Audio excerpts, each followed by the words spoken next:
नमस्कार दोस्तों, आप सभी का स्वागत है एक बार फिर से मेरे YouTube चैनल JR क्लासेस में। मेरा नाम है रवि। तो चलिए आज की वीडियो को शुरू करते हैं।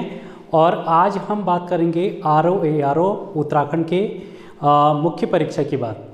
तो मुख्य परीक्षा के लिए हम यहाँ पर बात करेंगे हिंदी की। हिंदी में हम लोगों ने पत्र लेखन को शुरू किया है और पत्र लेखन को आगे को बढ़ाते हुए आज हम जो हमारा शासकीय पत्र था, यानी कि ऑफिशियल लेटर, सरकारी पत्र भी जिसको बोला जाता है, उसकी ये दूसरी क्लास है। तो पहली क्लास में हम लोगों ने सरकारी पत्र क्या होता है उसकी परिभाषा देखी थी। दो परिभाषाएं मैंने आपको बताई हैं। उन दो परिभाषाओं को आप लोगों को याद करना है और घर पर प्रैक्टिस करनी है। अब आपको कुछ और भी काम करने हैं, जैसे क्योंकि एग्ज़ाम आप लोगों ने लिखित रूप में देना है। ये बात आप लोग अपने मन में बैठा लें कि जो पेपर आप लोगों ने देना है वो लिखित रूप में देना है, यानी कि आपको लिखना है वहाँ पर। तो लिखने के लिए आप लोगों की लेखन शैली बहुत अच्छी होनी चाहिए। इसके लिए आप लोगों को क्या करना है, जो भी चीज़ मैं यहाँ पर आपको करा रहा हूँ, याद करने के बाद उस चीज़ को हूबहू याद करना है। जहाँ पर कॉमा लगा है उस कॉमा को भी याद करना है, क्योंकि हिंदी में हमको कॉमा, पूर्ण विराम, अर्ध विराम, इन सभी का महत्व होता है हिंदी में। और हिंदी का शुद्ध वर्तनी भी आप लोगों को ध्यान में रखनी है कि आप बहुत से स्टूडेंट की शुद्ध वर्तनी अच्छी नहीं होती है, तो वर्तनी का भी आप लोग बहुत ध्यान में रखें। तो इसलिए आप क्या करें, डेली प्रैक्टिस करें। जो भी चीज़ आप लोग याद कर रहे हैं, दूसरे दिन या फिर उसी वक्त उसी चीज़ को आप लोग A4 पेज पर लिखेंगे और देखेंगे कि आप लोगों ने कितना सही लिखा और कितना गलत।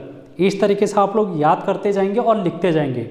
और इस तरीके से जब आप लोगों का एग्ज़ाम होगा तब तक आप लोगों का एक मोटी कॉपी भर जानी चाहिए लिखते हुए, क्योंकि वहाँ पर लिखना है तो आप लोगों को घर पर प्रैक्टिस करना है। इससे पहले जब प्री की बात करते हैं तो उसमें 4 ऑप्शन होते हैं। 4 ऑप्शन में से किसी एक ऑप्शन को टिक करना होता है। तो आपके सामने ऑप्शन भी होते हैं, उसमें आपको ज़्यादा दिक्कत नहीं होती है, क्योंकि आप ऑप्शन को टिक कर सकते हैं अगर आप लोगों ने पढ़ा होगा और याद आ गया एग्जाम में। लेकिन यहाँ पर क्या होता है, आपको याद करने के बाद उस चीज़ को हूबहू लिखना होता है। तो इसलिए ये थोड़ा सा आप लोगों के लिए चैलेंजिंग रहता है और ये चैलेंज को आप लोग एक्सेप्ट करेंगे और एक्सेप्ट करने के बाद आप घर पे प्रैक्टिस करेंगे तो ज़्यादा आप लोगों को फ़ायदा देखने को मिलेगा। ये ना सोचे कि आप लोगों ने यहाँ पर वीडियो देख ली है, एक बार पढ़ लिया है, आपका काम हो जाएगा। तो ये गलतफहमी में मत रहना, आप लोगों को घर पे प्रैक्टिस करनी है। तो यहाँ पर हम शुरू कर रहे हैं सरकारी पत्र की।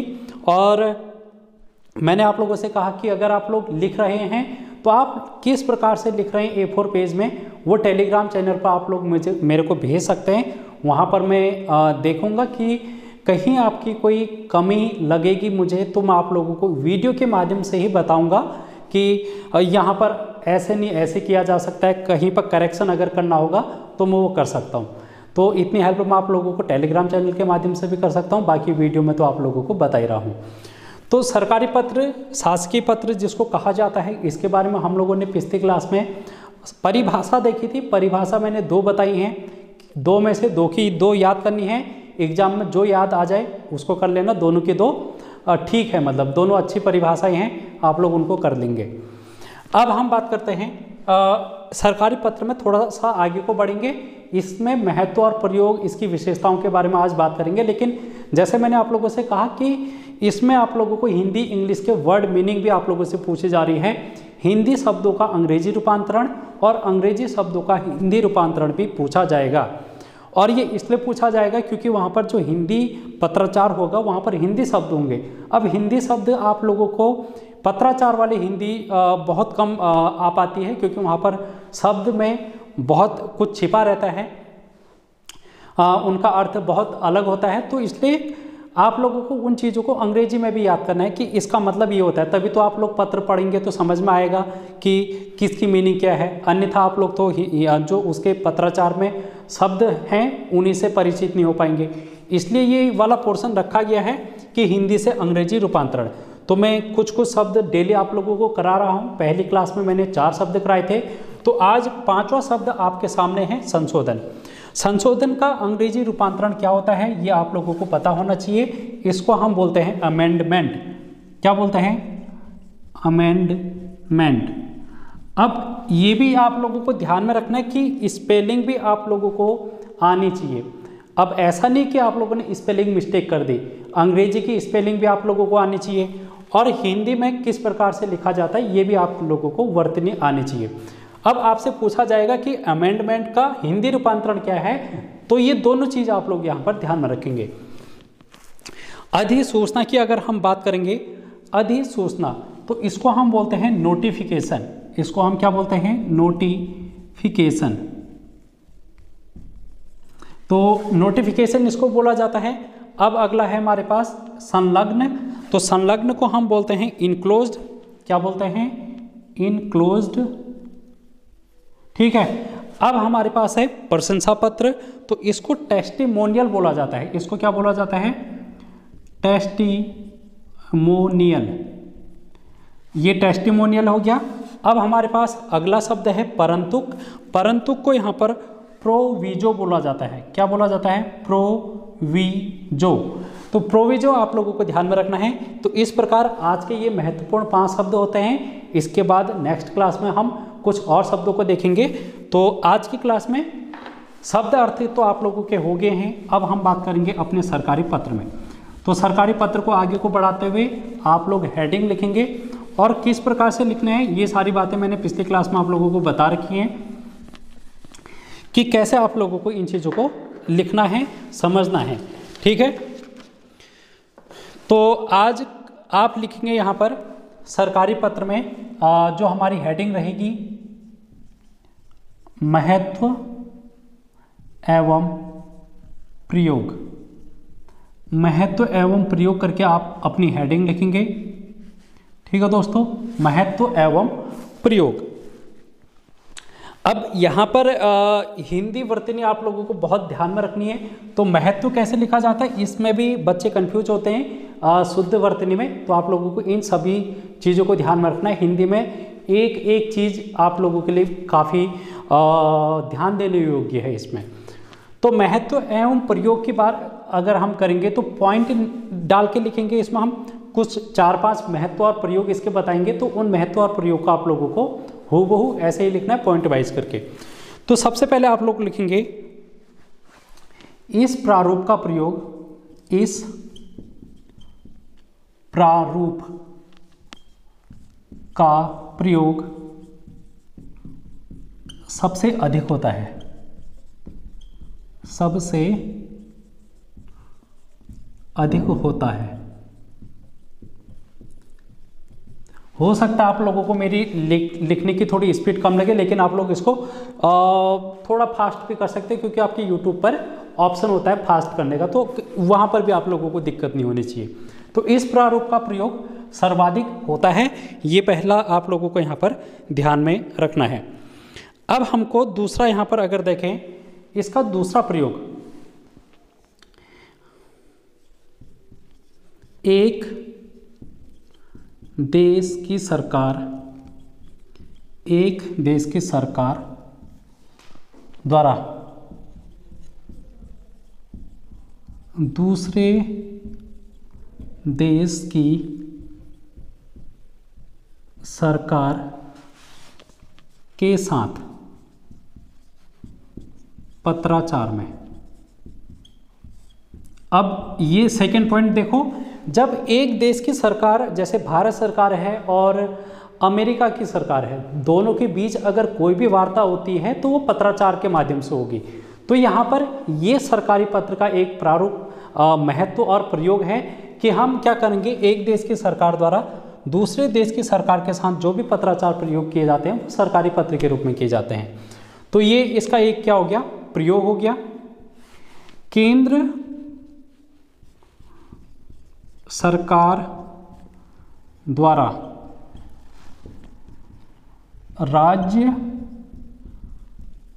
सरकारों के साथ पत्राचार में, इसका पत्राचार में इसका अन्य प्रयोग क्या है, केंद्र सरकार जैसे भारत सरकार है, अन्य राज्य हैं हमारे देश में, तो उन राज्यों के साथ जो भी पत्राचार करना होगा वो सरकारी पत्र के माध्यम से किया जाएगा। तो ये इसका एक प्रयोग हो गया है। चौथा प्रयोग आप लिखेंगे राज्य सरकारों राज्य सरकारों के मध्य पत्राचार में। अब एक राज्य है उत्तराखंड, दूसरा राज्य है उत्तर प्रदेश, तो दोनों राज्यों के मध्य भी हम इस का प्रयोग हम करते हैं। तो इसलिए मैंने आप लोगों के लिए नेक्स्ट पॉइंट लिख दिया है कि राज्य सरकारों के मध्य पत्राचार में इसका प्रयोग किया जाता है। इसके अलावा यहाँ पर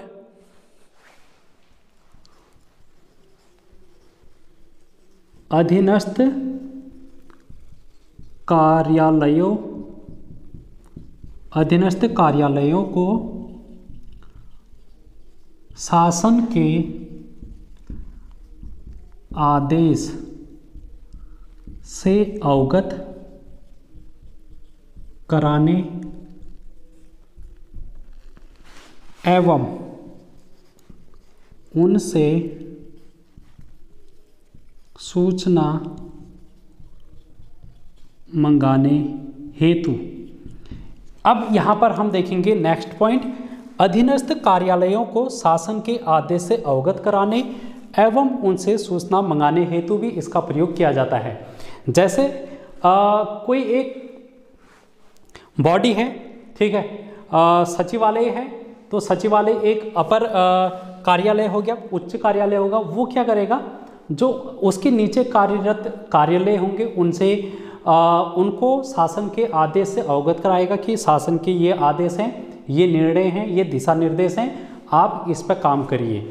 तो जब इस तरीके की बातें होती हैं तो अपने नीचे कार्यालयों को आदेश देने के लिए भी इसका प्रयोग किया जाता है और उनसे सूचना मंगाने के लिए भी इसका प्रयोग किया जाता है। तो हम निम्नतम कार्यालयों से सूचना मंगा भी सकते हैं। तो ये सभी प्रयोग इसके यहाँ पर आप लोगों को देखने को मिलते हैं। इसके अलावा यहाँ पर इसके अलावा और क्या प्रयोग हैं ये भी देख लेंगे हम। यहाँ पर 5 प्रयोग हम लोगों ने लिख लिए हैं अभी तक, और प्रयोग हम देख लेते हैं इसके और क्या हो सकते हैं।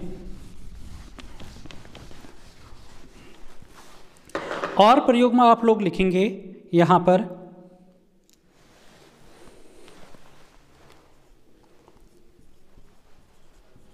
समस्त प्रकार की वित्तीय स्वीकृतियों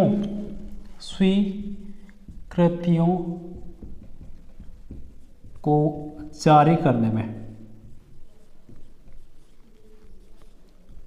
समस्त प्रकार की वित्तीय स्वीकृतियों को जारी करने में भी इसका प्रयोग किया जाता है सरकारी पत्र का। तो ये 5-6 प्रयोग मैंने आप लोगों को बता दिए हैं। यहाँ पर से आप लोगों के एग्जाम में पूछा जाएगा कि सरकारी पत्र के महत्व एवं प्रयोग क्या हैं, इस पर आप लोग टिप्पणी करें या फिर व्याख्या कीजिए। तो आप लोगों को वहाँ पर इन चीज़ों को ध्यान में देना पड़ेगा। ठीक है दोस्तों, और यहाँ पर आप लोग अगला लिख सकते हैं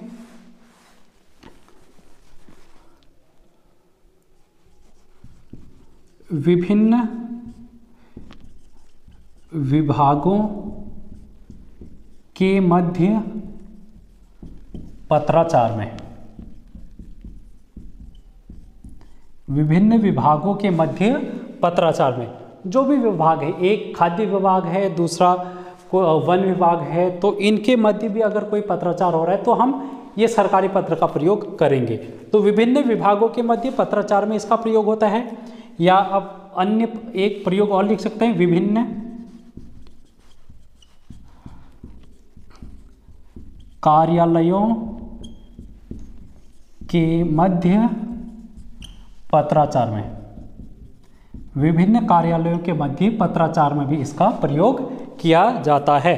तो 8 प्रयोग हम लोगों ने लिख लिए हैं, काफ़ी हैं इतने। तो 8 प्रयोगों को आप लोगों को इसी तरीके से लिख लेना है और याद करना है। अब ये 8 में से अगर एक आध पॉइंट आप लोग भूल भी जाएंगे तो 5 या 6 पॉइंट आप लोगों को वहाँ पर लिख के जरूर आना है। तो ये हो गया हमारा महत्व एवं प्रयोग। इसके बाद हम बात करेंगे सरकारी पत्र की विशेषताएं। अगला हेडिंग आप लोग लिखेंगे सरकारी पत्र की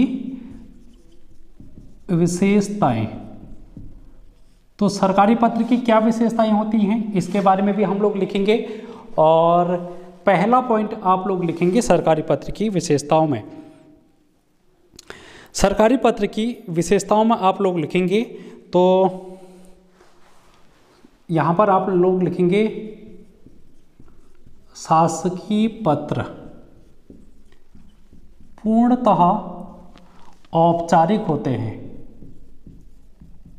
पूर्णतः औपचारिक होते हैं।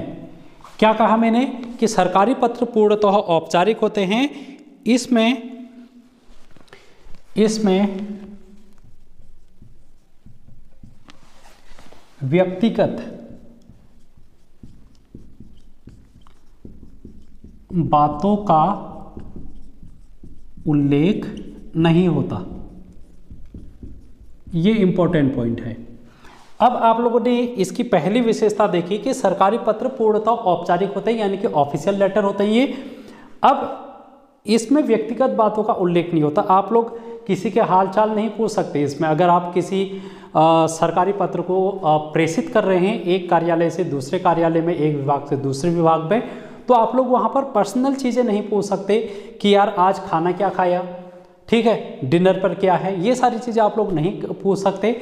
यहाँ पर आप लोगों को औपचारिकता का बहुत ध्यान रखना पड़ता है। तो इसकी ये क्या है, एक विशेषता है।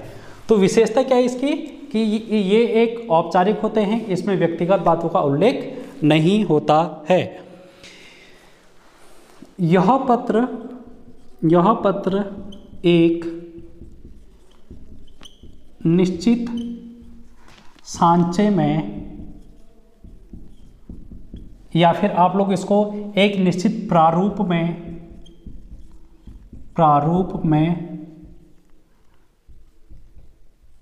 ढला होता है।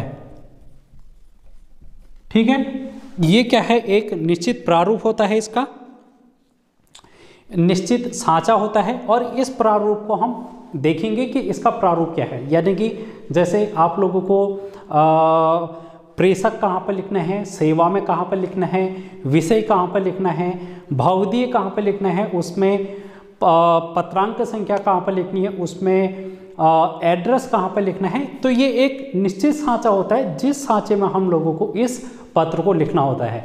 तो ये क्या है, इसकी विशेषता है कि यह एक निश्चित सांचे में ढला होता है, एक निश्चित प्रारूप में होता है। तो ये इसकी एक विशेषता है। अन्य विशेषता में अगर हम देखेंगे तो सरकारी पत्र जो होते हैं या फिर शासकीय पत्र राजभाषा या राज्य की वैकल्पिक राजभाषा में लिखे जाते हैं। अगला पॉइंट इंपॉर्टेंट है। अब ये सरकारी जो पत्र हैं ये राजभाषा या फिर राज्य की वैकल्पिक राजभाषा में लिखे जाते हैं। भारत की राजभाषा क्या है, हिंदी है, तो ये हिंदी में लिखे जाते हैं। इसके अलावा राज्य की वैकल्पिक राजभाषा, तो राज्य की वैकल्पिक राजभाषा क्या हो गई, जैसे अगर हम बात करेंगे उत्तराखंड की, तो उत्तराखंड में जो प्राथमिक लैंग्वेज है राजभाषा, अगर हम राज्य की भाषा देखें तो हिंदी है, दूसरा कौन सी है, तो दूसरी है संस्कृत। तो इसी प्रकार जो भी राज्य हैं उनकी वैकल्पिक जो भाषा होगी वो उनमें हम इस पत्राचार को करेंगे। तो राजभाषा क्या होती है ये आप लोगों ने जीएस में पढ़ा होगा। और जो हमारे संविधान में निहित है, जो हमारे संविधान में 22 भाषाएं हैं, उनमें से जो राजभाषाएं हैं, उनमें से जो भाषाएं हैं जिनको मान्यता प्राप्त है, तो उन्हीं भाषाओं में इसको लिखा जाएगा। तो ये इसकी एक महत्वपूर्ण विशेषता है। इसके अलावा आप लोग इनको किसी अन्य भाषा में नहीं लिख सकते हैं। कुमाऊनी, गढ़वाली, इनमें आप लोग इसको नहीं लिख सकते हैं। तो ये इसकी एक विशेषता है। फोर्थ पॉइंट हम देखेंगे। फोर्थ पॉइंट,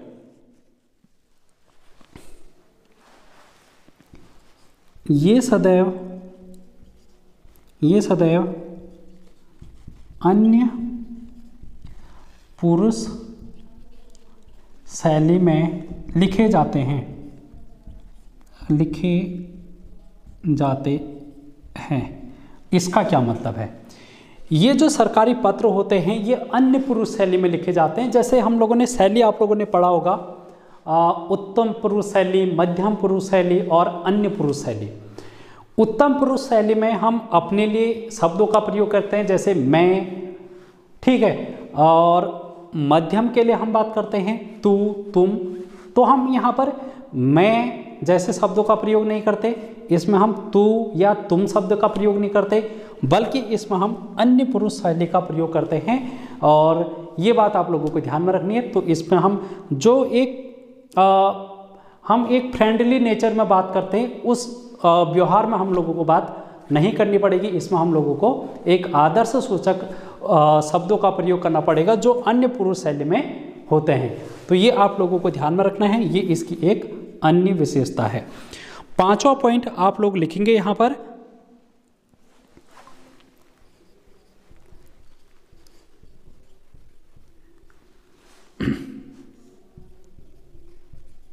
संक्षिप्तता सरकारी पत्र की एक मूल विशेषता है।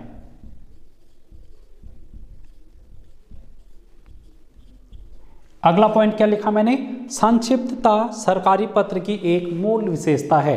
इसका मतलब क्या हुआ कि हमको पत्र को, जो हमारे पास सरकारी पत्र है, उसको संक्षिप्त रूप में लिखना है, छोटा करके लिखना है। ये नहीं कि हमने राम कहानी लिख दी पूरी निबंध की तरह, पूरा पत्र लिख दिया है, ऐसा नहीं।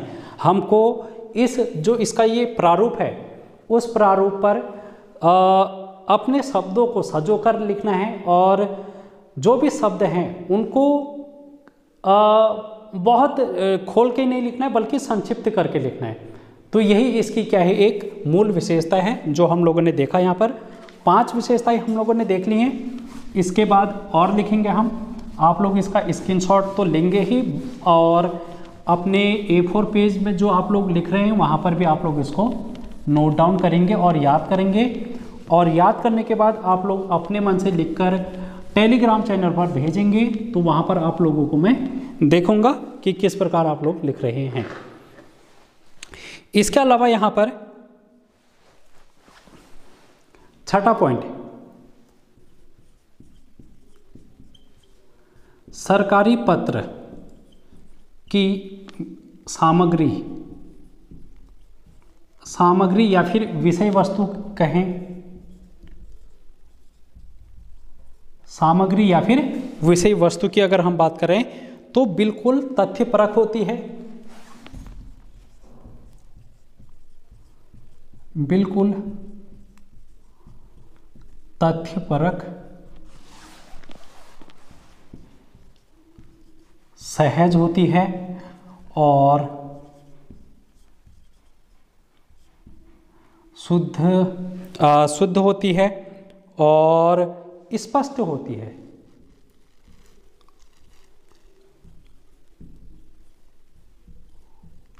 अब इसका मतलब क्या है कि जो भी सरकारी पत्र हम लिख रहे हैं वो तथ्य परक होनी चाहिए, उसमें जो फैक्ट लिखे हैं वो बिल्कुल सटीक होने चाहिए। हम किसी गलत बात का ब्यौरा उसमें नहीं दे सकते। हमको जो भी जानकारी हम सरकारी पत्र में लिख रहे हैं वो बिल्कुल तथ्य परक होनी चाहिए, ठीक है। तो ये आप लोगों को ध्यान में रखना है। इसके अलावा यहाँ पर शुद्ध और स्पष्ट होनी चाहिए, उसकी जो भाषा है वो बिल्कुल शुद्ध होनी चाहिए और स्पष्ट होनी चाहिए, जिससे कि सामने वाले को समझ में आ जाए। तो ये क्या होगी, इसकी एक विशेषता हो गई है। अन्य पॉइंट में आप लोग लिखेंगे, अन्य पॉइंट में आप लोग लिखेंगे कि यह पत्र या फिर सरकारी पत्र पद से पद को लिखे जाते हैं। यह पत्र पद से पद को लिखे जाते हैं। पद से पद को लिखे जाते हैं कहने का मतलब कल मैंने समझाया था जब हम परिभाषा पढ़ रहे थे, तो परिभाषा में ही मैंने पद से पद को लिखे जाते हैं ये सारी चीज़ें समझाई थी। फिर विषय समझा देता हूँ। अगर कोई एक व्यक्ति जिस भी पद पर है, जैसे वो समीक्षा अधिकारी के पद पर है, तो वो व्यक्ति किसी अन्य पदाधीन जो पद होगा, जैसे सहायक समीक्षा अधिकारी हो गया या फिर कोई सचिव हो गया, कोई भी विभागाध्यक्ष हो गया, तो उस पद को लिखेगा पत्र। ये नहीं कि किसी व्यक्तिगत रूप में किसी व्यक्ति को लिख दे रहा है जो किसी पद पर नहीं है, ऐसा बिल्कुल नहीं होगा। हम यहाँ पर पद से पद को लिखते हैं। इसकी दिशा दोनों ओर होती है, दोनों ओर होती है। अब इसका मतलब क्या है? इसकी दिशा दोनों ओर होती है। जो ये सरकारी पत्र हैं, इसकी दिशा दोनों ओर होती है। इसका कहने का मतलब क्या है? जैसे मैंने लिखा यहाँ पर समीक्षा अधिकारी, यहाँ पर क्या लिखा? समीक्षा अधिकारी, और यहाँ पर मैंने लिखा सहायक समीक्षा अधिकारी। अब इसमें आप लोगों को कंफर्म हो चुका होगा कि जो समीक्षा अधिकारी पद है वो एक उच्च पद है और सहायक समीक्षा अधिकारी उसके लिहाज से निम्न पद है। यानी कि ये जो पद हो गया, ये हो गया वरिष्ठ पद, ये हो गया वरिष्ठ पद, और ये हो गया कनिष्ठ पद। ठीक है, यानी कि समीक्षा अधिकारी सीनियर हो गया और सहायक समीक्षा अधिकारी जूनियर हो गया। तो ये जो सरकारी पत्र होते हैं ये वरिष्ठ से कनिष्ठ की ओर भी भेजे जा सकते हैं। यानी कि समीक्षा अधिकारी सहायक समीक्षा अधिकारी को भी भेज सकता है ये पत्र, और ये जो सहायक समीक्षा अधिकारी है ये समीक्षा अधिकारी को भी भेज सकता है। यानी कि कनिष्ठ से वरिष्ठ, वरिष्ठ से कनिष्ठ, दोनों ही दिशाओं में इसका प्रेषण किया जा सकता है। तो यही बात मैंने यहाँ पर लिखी है कि इसकी दिशा दोनों ओर होती है, या फिर आप लिख सकते हैं कि यह वरिष्ठ से कनिष्ठ तथा कनिष्ठ से वरिष्ठ दोनों दिशाओं में प्रेषित किए जा सकते हैं। तो ये इसकी एक विशेषता हो गई। आप लोग इसको इस प्रकार से भी लिख सकते हैं। ठीक है, इसकी लैंग्वेज बनाकर भी आप लोग लिख सकते हैं अपने मन से। इसमें अलंकृत भाषा का प्रयोग नहीं होता है। अब ये भी इम्पोर्टेंट चीज़ है कि हम जो सरकारी पत्र हैं उसमें अलंकृत भाषा का प्रयोग नहीं करते हैं, यानी कि अलंकार का प्रयोग नहीं करते, उसमें हम मुहावरा का प्रयोग नहीं करते हैं। जैसे हम अपनी बात को रखने के लिए मुहावरा का प्रयोग कर देते हैं, जिससे कि हमारी बात में वजन लगता है, लेकिन हम ऐसा इसमें बिल्कुल नहीं करेंगे। जैसे चोर पुलिस को देख के 9-2-11 हो गया, 9-2-11 हम यहाँ पर मुहावरा का प्रयोग नहीं करेंगे। ठीक है, तो इसमें अलंकृत भाषा का प्रयोग नहीं किया जाता, ये बात आप लोगों को ध्यान में रखनी है। इसके अलावा इसमें आप लोग लिखेंगे, इसमें आदेश, इसमें आदेश या सूचना, इसमें आदेश या सूचना प्रस्तरवार क्रमांक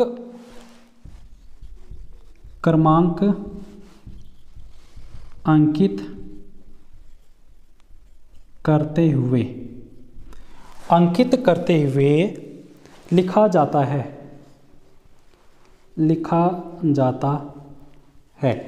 इसमें आदेश या सूचना प्रस्तरवार क्रमांक अंकित करते हुए लिखा जाता है। प्रस्तरवार कहने का मतलब है पैराग्राफ। जैसे आप लोगों ने लिखा, यहाँ पर अगर मैं देखूं, इसको हम पत्र मान लेते हैं। ठीक है, यहाँ पर पत्र अगर मैं लिख रहा हूँ, तो पत्र जब मैं लिखूंगा तो हो सकता है उस पत्र की जो लंबाई है वो थोड़ी ज़्यादा है, मेरे को बात ज़्यादा कहनी है, तो क्या करते हैं हम उसको विभिन्न पैराग्राफों में तोड़ देते हैं। यानी कि 3 से 4 पैराग्राफ अगर बन रहे हैं किसी भी पत्र में, 3 पैराग्राफ अगर बन गए, तो इसमें हम हर एक पैराग्राफ को क्रम संख्या के रूप में देखेंगे। क्रम संख्या, तो यहाँ पर आप देखेंगे, अगर आप लोगों ने पहला पैराग्राफ लिखा, उसके बाद दूसरा पैराग्राफ लिखा, उसके बाद तीसरा पैराग्राफ लिखा, तो इसमें आप पैराग्राफ संख्या लिखेंगे। लेकिन एक बात ये ध्यान में रखनी है जो ये पहला पैराग्राफ आप लोगों ने लिखा, इसमें क्रम नहीं डलता है। जो ये पहला पैराग्राफ है इसमें क्रम नहीं डलता है, इसमें हम क्रम संख्या नहीं लिखेंगे, यानी कि इसमें हम 1 नहीं लिखेंगे। जो दूसरा पैराग्राफ है इसमें हम क्रम संख्या 2 लिखेंगे, और जो तीसरा है इसमें भी हम क्रम संख्या 3 लिखेंगे, लेकिन पहले वाले पैराग्राफ में क्रम संख्या 1 नहीं लिखेंगे। वो अंडरस्टूड होता है कि वह पहला पैराग्राफ है। तो ये सरकारी पत्र की एक विशेषता है कि हम इसमें प्रस्तरवार अंकित जो हमारे क्रमांक हैं उनको अंकित करते हैं। और आप लोग इसमें इस तरीके से भी लिख सकते हैं कि पहले पैराग्राफ में क्रमांक अंकित नहीं किया जाता है। तो ये इसकी एक क्या हो गई, विशेषता हो गई। और इस तरीके से हम लोगों ने सरकारी पत्र की 10 विशेषताओं को देख लिया है। एक आध विशेषता और देख सकते हैं इसमें, आप लोगों को एक आध विशेषता और देख सकते हैं। अगर आप लोगों को कोई विशेषता अगर याद नहीं आएगी तो आप लोग उसको भी लिख सकते हैं। 11वीं विशेषता क्या है, इसमें क्रमबद्धता का ध्यान रखा जाता है।